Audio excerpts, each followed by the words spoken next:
Elements of Harmony in Savior Worlds by Arcade Striker JK5. Chapter 31. The Dragonlands.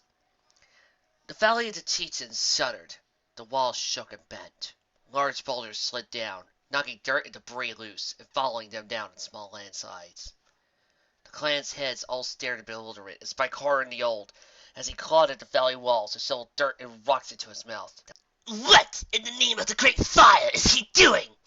Transat, a Technar clan asked, hunkering down over her horde. Mei Long held up a hand and waved it about, showing the scroll floating in it.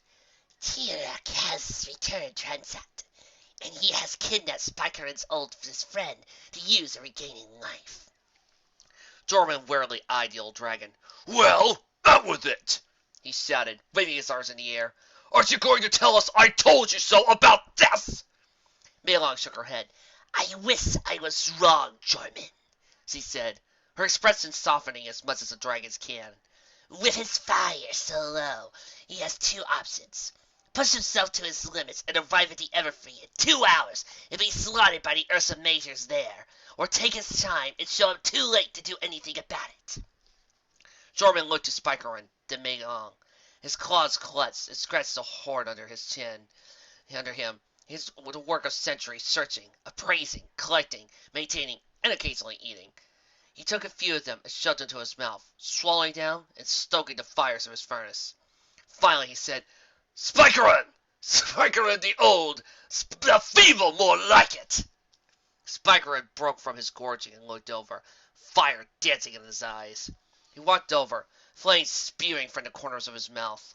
He walked right up to the younger dragon and drew himself to full height. "Jorman, think very carefully on the next words you say.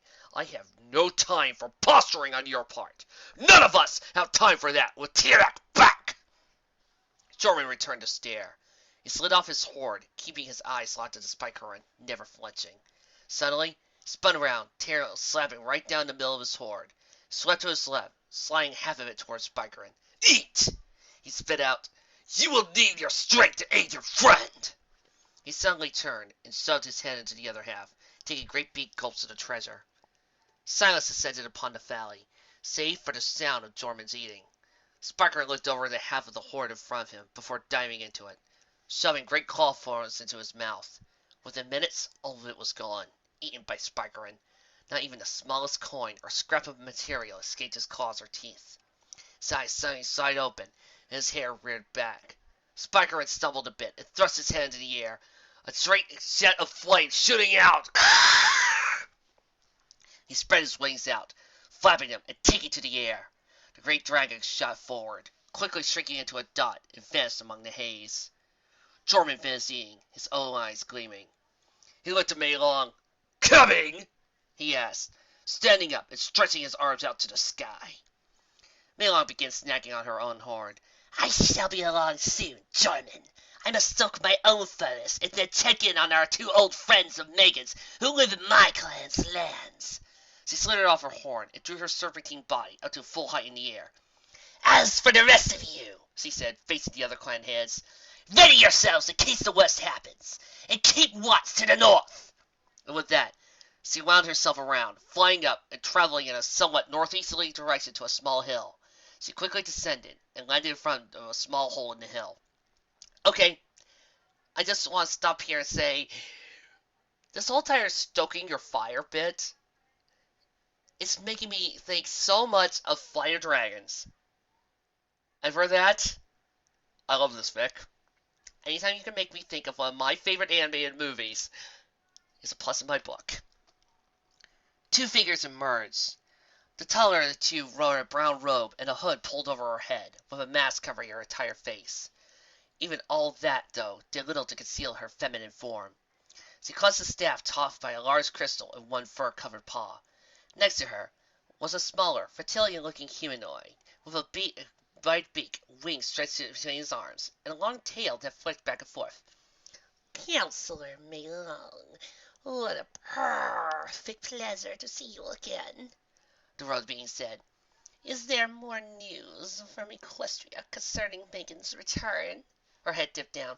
"Sorry, but I still don't know if I wish to see her after all this time. I owe her so much, but it's been so long, too. Melon bent her head down as low as it could go. You might see her sooner than you plan to. We've just received word that T-Rex has revealed himself and kidnapped Megan. Spiker and Dorman and I are going there to aid Celestia and Luna in fighting him. I ask for your aid as well. The figure stiffened. She slid off her mask, revealing herself to be Catrina. Her fur was almost entirely white, with the odd streak of gray running through it. Her amber eyes, though, were as sharp as ever. Claws involuntarily extended from her fingers as she clenched her hands into fists, drawing small trickles of blood from the palms.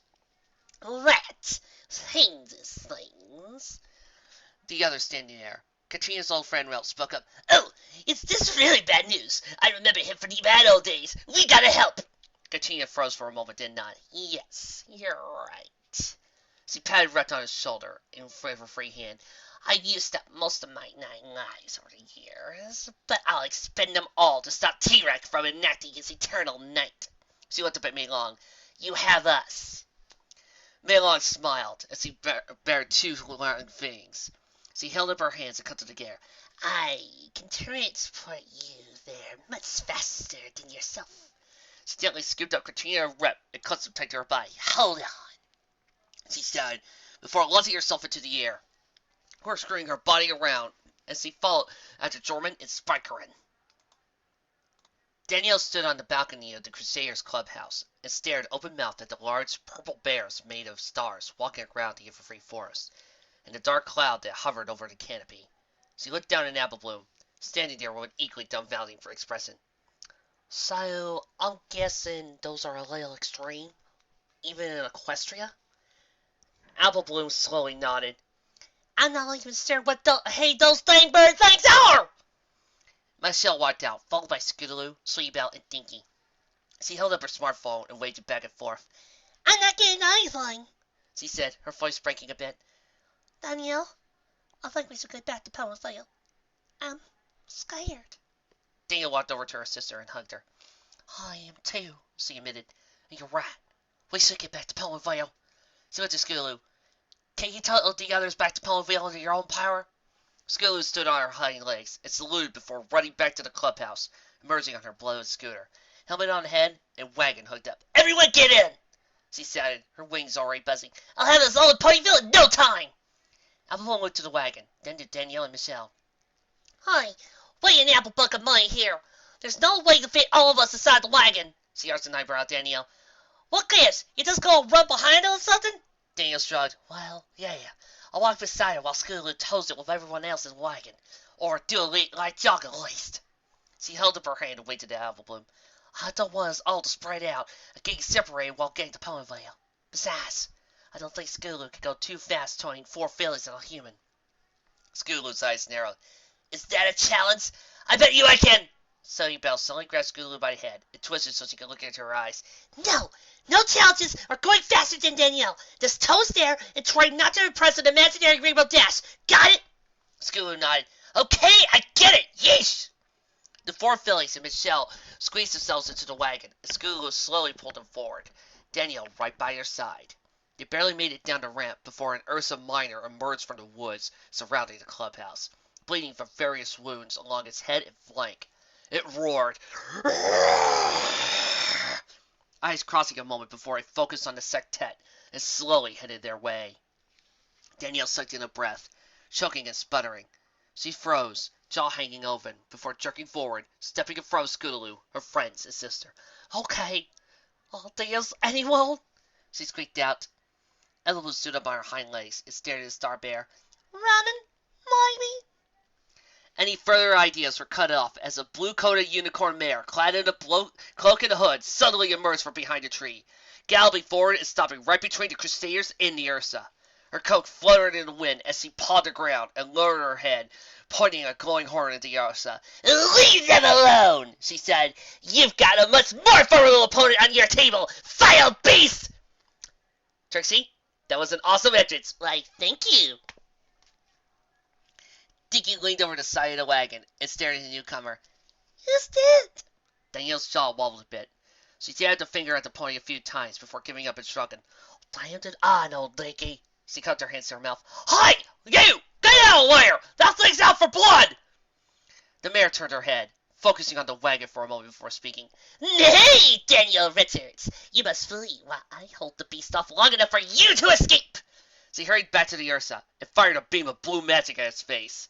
The beam erupted into the fireworks right at his muzzle, sending it reeling back with burnt fur and blinded eyes. The Eartha roared, stampeding right at the mare. The mare held her ground, waiting for it as it approached, and raised his front left leg at her. Daniel gasped, "Oh, no!" So he began running toward as the mare, even as the Eartha brought his paw down. The paw slammed into the ground, leaving a crater nearly a half-foot deep where the mare stood. Danielle skidded to a halt and dropped to her knees, choking out a cry. The other crusaders stood in shock at what happened. Tears began to well into their eyes. "Ah, ow," Danielle mumbled, sniffling. The Eartha suddenly raised its paw up, and looked at his pads in confusion. Suddenly, fireworks exploded all along its hindquarters, sending it forward. It tripped over its front paws, crashing into the ground muzzle first. The mare walked out from behind a table near the Clare house, panting slightly. "I've learned a lot since our last encounter," she proclaimed. Her horn lit up again, as storm clouds suddenly formed above the Eartha. "I've learned a lot!" she said as the wind picked up. Bolts of lightning fell from the clouds, hitting the ground in front of the Eartha, sending it scattering back. Several more struck it directly, leaving large burn marks in its flesh, causing it to yelp in pain. Danielle slowly rose to her feet. "Who is that?" "Why, the great and powerful Trixie!" Michelle scrambled out of the wagon and stood by her sister. "Whoever it is, I think she's just saved our lives." Danielle nodded. She ran over to the mare, Michelle, Scootaloo, and the others following close behind. She dropped to her knees beside the mystery mare as she continued to rain lightning down upon the Eartha. "Hi! Thanks!" The mare grunted. "You're welcome!" The horn stopped glowing as she dipped her head. "But I think I've already reached my limit." Daniel stared at the Eartha as it staggered about. "I think we can make a run now for it, miss." The mayor waved it off. "Introductions for later. Right now, Daniel Richards, we should think of running." Dinky's brow furrowed. "Wait, how do you know Daniel's name?" The mayor glanced over her shoulder at the filly. "Who doesn't know the elder daughter of the Magne?" She turned and pointed behind everyone. "Now, may I suggest we get out of here before the Eartha recovers?" At that moment, the Eartha let out a ground-shaking roar and staggered back forward, right at the group. Danielle sprang to her feet. "Now I know why Mom's always packing the heat!" she muttered. Applewood scrambled out of the wagon and trotted toward the mayor. "Listen, mice, can you fire off one more burst of fireworks right in front of me? That might blind it long enough for us to skedaddle out here." The mayor scrunched up her face. "Might take me a minute." Scootaloo gasped as the Eartha approached. "I don't think we have a minute!" She waved her hose in the air. "Get in the wagon! No time!" 3 apples suddenly shot through the air, hitting the Eartha in the side of the face and splattering all over. It skidded to a halt and pawed at the air, growling and looking around, finally focusing on the source of the apples. Applewood tracked her gaze. Her entire expression brightened. "Applejack!" she cried out. Applejack stood in front of the foot of the path that led to Sweet Apple Acres proper, a bushel of apples by her side. "Good to see you're all right, Apple Bloom." She pawed at the ground before spinning around, kicking 3 more apples to the air and sending it straight at the Eartha, hitting it once more in the face. "That's for trying to hurt my clan!" she cried out. The mayor pointed her horn once more at the Eartha. "And I think that Eartha's minute is up," she said as she fired another beam at the Eartha. Fireworks exploded right in front of the Eartha once more. Closed his eyes and stumbled about, swiping at the air. Danielle motioned to the others. "Come on!" she shouted, breaking out into a dead run, right to Applejack and into the path. Apple Bloom and Michelle followed close behind, Scootaloo towing her wagon with Sweetbell and Dinky riding inside, while the mare took up the rear. Applejack continued pelting the Eartha with apples until the others ran past her, then kicked the air, let out a whoop, and galloped after them, leaving the Eartha blindly failing behind them. Applejack quickly caught up with the mare. She looked her over, noting the moon and one cutie mark in her horn. "Okay, mind telling me what was going on back there, Trixie?" she asked, right about arcing. Trixie Lumen tossed the hood of her cloak off her head and glanced at Applejack. "What? It's not like I didn't stand up to that thing before, Huff. It's just that I put myself through some training back then." Applejack snorted. She looked up and shouted, "Head for the schoolhouse! We're gathering all the folks there until this whole thing's over!" "What whole thing?" Danielle asked over her shoulder as she kept running. "I'll explain later at the schoolhouse!" Applejack shouted back. She ducked her head low and looked at Trixie, hopping over to an exposed tree root. "Okay, don't get me wrong. Stopping that Eartha buyer back there and helping us out, it does earn a whole lot of respect from me, as well as my thanks. But it's the last time you're here." "I wasn't exactly on my best behavior," Trixie responded, winking. She let out a pant as the group rounded a bend and emerged into the front yard of Sweet Apple Acres. It kept running, passing through the front gate. "Turk! I did Twilight wrong, and maybe I was a bit of a jerk." Big Mac suddenly galloped past the group, leading to Sweet Apple Acres. "Take it on grain of Smith and grab him My Kit," he shouted over his shoulder at Applejack. "See you back at Powerville!"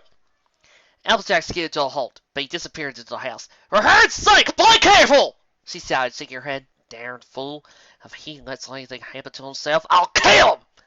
She suddenly floated into the air and over to Trixie's galloping side. "Hey, look at!" Trixie slowed down and lowered Applejack to the ground, letting her catch up.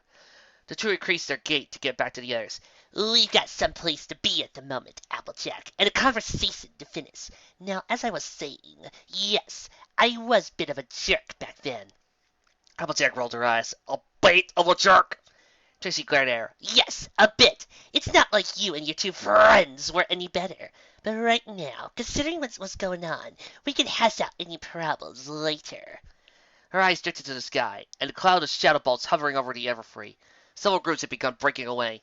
"Dear Herd, it's not Nightmare Moon, is it?" she asked, hissing out her last words. Applejack shook her head as the Ponyville schoolhouse came into view. "Nah, but I can see why you think that." The pair slowed down to a trot. "Okay, look. I'll admit we didn't give your show much of a chance when you came here. And you did fight the Ursula when those two yahoos woke the dang thing up and brought it to town." They slowed to a stop right in front of the schoolhouse. "Maybe we should start over. Clean slate and all. My name's Applejack Apple," she said, holding out a hoof. "Thanks for what you did back there." Trixie smiled at Applejack and touched her hoof. "The name's Trixie Little Moon, and you're welcome." She suddenly turned as Titsy emerged from the schoolhouse. "Titsy!" Dickie looked at Trixie. "You know, Mama," Titsy spoke up. "Remember last week when I had to stay over at Huffington?" She looked over to Trixie and draped a wing over her. "She let me stay at her house." Dickie scrabbled out of the wagon and wrapped her forelegs around Trixie's neck. "Thank you." Trixie stood there for a moment before returning the hug. "You're welcome." Weird. In another universe, this would be normal. Danielle looked at Trixie. "I think I speak for all the Kiyomar Crusaders when I say thank you for helping us back there and saving our lives." She looked at Applejack along with Michelle. "Okay, so what's going on, Applejack?" Danielle asked. Applejack let out a breath. "Okay, not sure how to say this, but to be blunt about it." She looked up into T-Rex back. "Kidnapped Megan with that dang old Ursa Minor and has her looked up to the castle in the middle of the Everfree. Mike and the rest of your family's gone back to get weapons while we get ready to rescue her and make sure T-Rex finished once and for all." Danielle's eyes widened for an approximate width of saucers. She gasped and waved her hands around. Michelle, meanwhile, covered her mouth with both hands and gasped. Eyes also widened considerably. Applejack, Ditzy, and Trixie all surrounded the two. Keep calm! It's all right!" Applejack cried out. "Your family's already getting set to storm the castle and rescue her. Both Celestia, Luna, and all my friends are getting set too." She tipped her head. "I'll swear we'll get her back, you hear? Mike asked me to make sure you two were okay, because right now he's getting ready to help out. I'll swear to you two, we'll get her back, alright?" Danielle slipped to her knees. "Applejack, I read Mom's book about her care with T-Rex. I still have the occasional nightmare about him. So does Michelle. He is bad news. I mean, Trixie placed a hoof on Danielle's forearm. "Danielle, Applejack's the element of honesty. If she says they'll get Megan back, that means they'll get Megan back. Not that they'll have to." Applejack arched an eyebrow. "Come again?" Trixie reared her back. On her hind hoofs, and fireworks exploded in the air above her.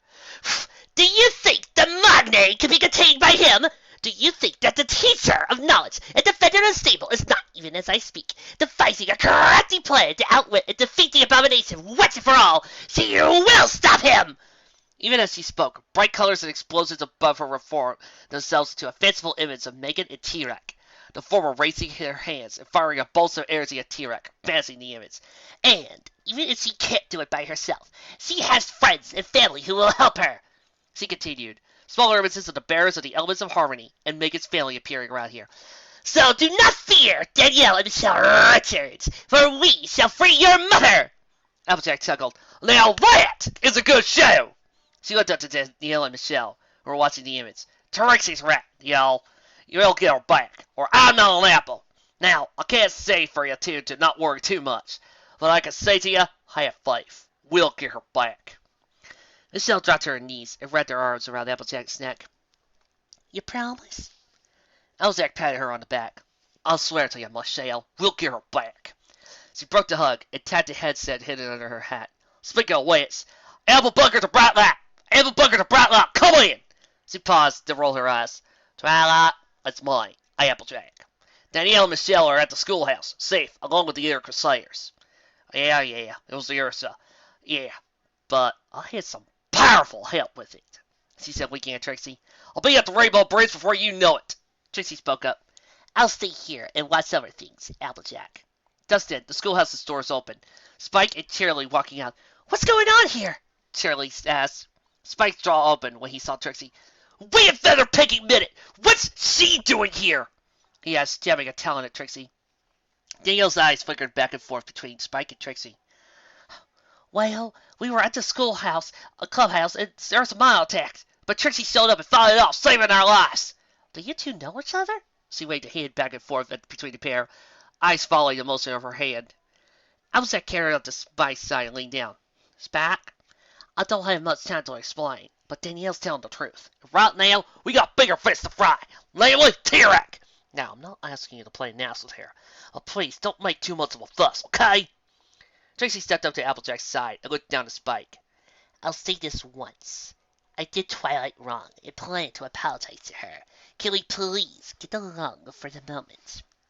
Spike eyed her, rubbed his chin before throwing his arms in the air. All right, but you better apologize to Rarity, too. Trixie's brow furrowed.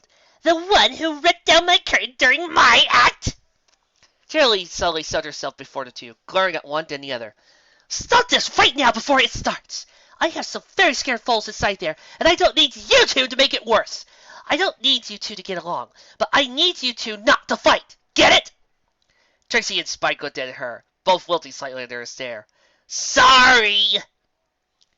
Getting reprimanded by Cheerilee and getting a talking from her. Why does that feel so normal?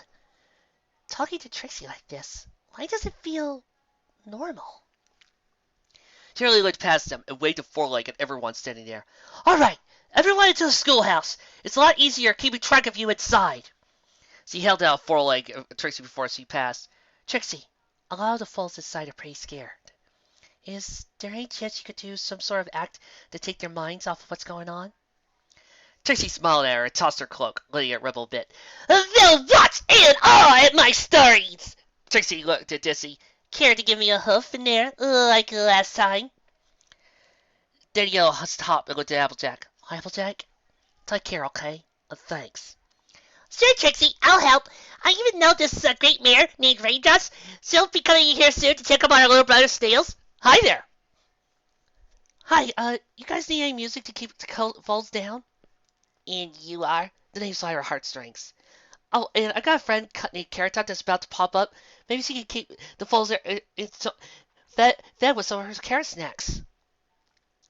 Do you ever have this feeling that the six of us, me, you, Ditsy, Raindrops, Cheerilee, and Carrot Top, and this Carrot Top, we're just all meant to be together? You know, you're right. It feels weird. Applejack nodded to her before turning and galloping off. Danielle ducked low at the door's threshold. She looked behind her at Spike, and as he walked up to her, So, do you and Trixie know each other? Spike opened his mouth, but stopped as he spied Trixie and Ditsy standing in front of Michelle and a large group of foals. All of them stared as the two started up a series of tricks. Yeah, but I think this time any talking during the performance can wait. Feedback threw the door out open. He ducked his head before a frying pan made contact with his forehead. He glanced back at it before looking to the source of the improvised weapon. Granny, that's mine! He cried out. Granny's head slowly raised from behind the cast. Eh? Oh, thank the Hercules leave! Big Mike. She settled around before walking up to him, throwing her forelegs around his neck. There's shadow in the sky and big space bears with Applejack and Apple Bloom ain't nowhere to be seen. Big Mac gently patted down her withers. Don't worry, little Granny. I sold it to you along with the rest of the Crusaders, here in the way into town. They're as safe as can be, it looks like. He broke the embrace. All the hair there, too. Granny Smith rolled her eyes and said, Don't suppose there's any way to talk you out of it? Big Mac shook his head. Nope. Granny held up a hoof. Promise me you'll be careful, all right? At least try. Big Mac crossed himself. Cross my heart or hold the fast. Take a cold kick in my eye, he said, gently placing a hoof over his closed dry eye. He suddenly hugged Granny Smith again. Granny, I love you. I thank you so much for everything. Granny stood there, staring up at the picture of Jonathan and Martha Apple. I love you too, Micah Charles, she said, sniffing as he let go, and turned and ran up to the stairs. She walked over to the trunk containing the Dream Valley artifacts and patted it. Just come back so I can scold you, okay? Big Mac paused and nodded. Yup. Before running upstairs to his room. He entered, his head bent down, and pulled out his old trunk from underneath the bed. He popped it open, revealing his old uniform for the Royal Tank Corps. He pulled on the overalls, followed by padding, saddlebags, and then light armor. He slid knives into spring-loaded launchers, strapped a miniature crossbow to one foreleg and a quiver to his barrel. He tied flails to his tail, and finally placed a helmet on his head. He pulled a collapsible spear out, followed by a bandolier of explosives.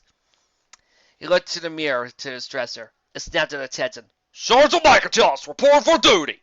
He shouted before spinning around. He found himself facing the window. Captain Armour, I hope all that training for the Royal Guard paid off, he said before walking out. No longer a farmer, but once more a soldier. Well, Trixie, what can you say? I gotta say, this author knows how to make the great and powerful Trixie awesome. I know. I just had to ask, though. Jonathan and Martha Apple. Was that a Superman reference? Trixie wouldn't put it past the writer. Still, Trixie just has to say, thank you for that awesome performance, Mr. Writer.